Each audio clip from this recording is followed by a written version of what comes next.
Guys, tamang roam around lang kami nito. Naliligaw na yata kami. Sinamahan ko yung kapatid ng asawa ko. Tapos, wala kaming dalang mga payong. Sobrang init. Super duper init, guys. So, maghanap kami ng restaurant. Kasi nagutom na kami. So, sinamahan ko kasi siya. Kasi meron siyang interview, guys. Pakita ko sa inyo siya, ha. Ayun siya. Ayun.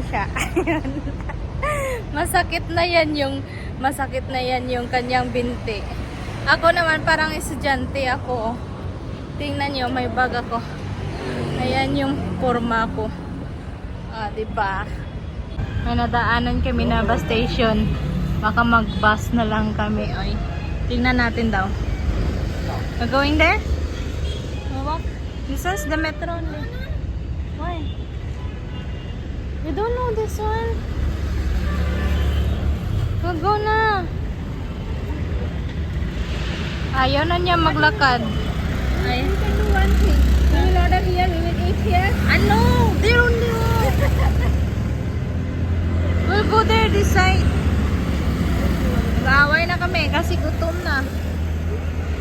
So punta lang muna kami dyan. Ayan lang kasi yung metro, oh. Puntahan natin. Bibili lang kami ng juice dito, ng fresh juice. Ito. Kasi wala pa kaming lunch. Pero ito lang talaga yung metro, oh. Ito lang talaga yung metro station. So tignan namin daw kung saan papunta to. Kanina na-search ko na to.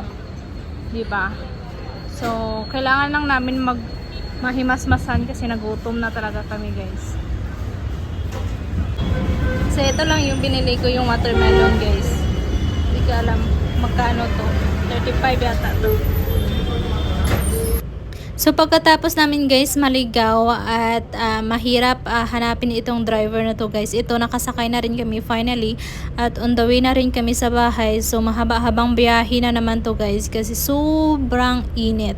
So itong station pala guys isarado pa. Akala namin kanina is bukas siya. So sayang. So ayun lang guys. Bye!